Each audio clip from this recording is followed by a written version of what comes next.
স্বার্থ, এই কোটারির স্বার্থেই আসলে এই পুরো জিনিসটা চলে।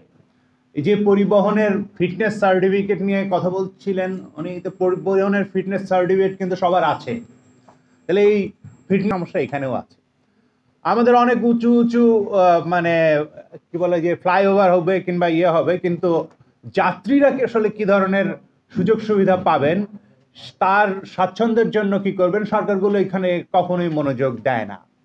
এটা যে কোনো একটা, এমনকি আপনি অনেক টাকা দিয়ে একটা ওই যে তথাকথিত এসি বাসে চড়বেন, কিছুক্ষণ পরে দেখবেন উপর দিয়ে পানি পড়ছে, এবং এগুলো আপনি যখন কমপ্লেন করবেন ওইখানে একটা কাগজ গুঁজে দিয়ে কোনোভাবে রক্ষা করার চেষ্টা করা হবে, বলবে ভাই আমরা কি করব, আমরা তো আর কি এ করি না, এটা মালিককে বলবেন, মালিক হয়তো অন্য আরেকটা জিনিসকে আপনাকে দেখাবেন যে আচ্ছা এটা তো আমাদের দায়িত্ব না, এটা তো দেখার দায়িত্ব আসলে কর্তৃপক্ষের, তারা আমাদের এই মানে ইয়ে দিয়েছে।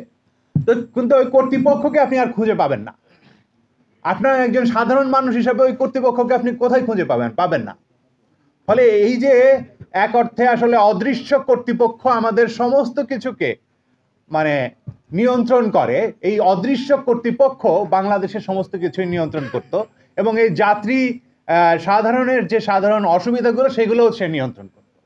এই অদৃশ্য কর্তৃপক্ষ মানে চলে গেলেও তার অনেকগুলো হাত আসলে রয়ে যায়, তার ব্যবস্থা রয়ে যায়, এবং এখনো সেই ব্যবস্থা আসলে রয়ে গেছে। আমরা জানি যে বাংলাদেশে আমরা 2024 সালে একটা গণ অভ্যুত্থানের মাধ্যমে একটা ফ্যাসিস্ট হাসিনার বিদায় ঘটিয়েছি, কিন্তু সেটার মাধ্যমে এখানে সব সমস্যার সমাধান হয়ে যায়নি।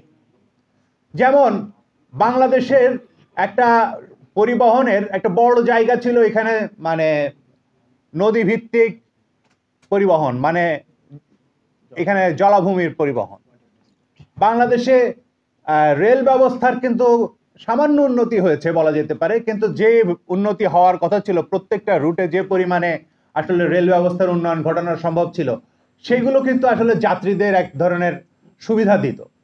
কারণ আমাদের দেশে কি করা হয়েছে, রেলের ভাড়াটা বাড়ানো হয়েছে যাতে বাসের সাথে তুলনীয় হয়ে যায় রেলের ভাড়াটা, এমনভাবে এইখানেও দেখবেন আপনি এক মানে কর্তৃপক্ষবিহীন কর্তৃপক্ষ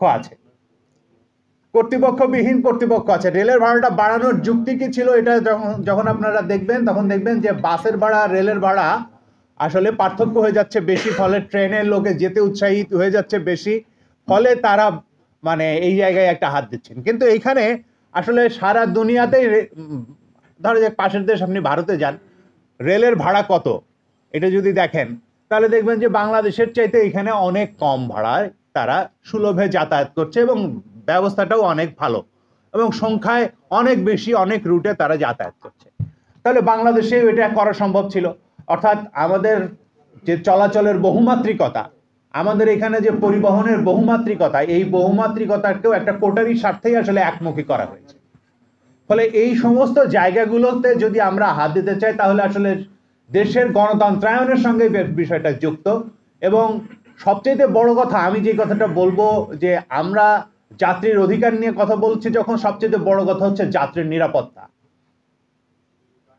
যাত্রীর এখানে নিরাপত্তা বলে কিছু নাই, এবং এখানে যাত্রীর নিরাপত্তার জন্য এক একটা পরিবারের যখন একজন দুর্ঘটনায় মারা যান, সেটা তার পরিবারের পক্ষে আসলে কত বড়, তার বন্ধু বান্ধব পরিবার তাদের জন্য কত বড় আঘাত, সেইটার কোনো সীমা পরিসীমা নাই। যেভাবে তারা মানে দিনের পর দিন, বছরের পর বছর কান্নাকাটি করে কাটান, সেটা আমাদের চোখের সামনে আমরা দেখছি বিভিন্ন জায়গায়। প্রত্যেক দিন বাংলাদেশে এই দুর্ঘটনার ঘটনা ঘটছে, সেইটা নিরসনে কোনো ব্যবস্থা আসলে সেটাকে কমিয়ে আনতে, দুর্ঘটনা তো একেবারে শূন্য করে দেওয়া যায় না, কিন্তু সেটাকে কমিয়ে আনার জন্য অনেকগুলো ব্যবস্থার সুপারিশ আমরা অতীতেও করেছি, বিভিন্ন মাধ্যমে করেছি, এবং এখনো এই সুপারিশগুলো সরকারের কাছে বিভিন্ন জায়গায় গেছে।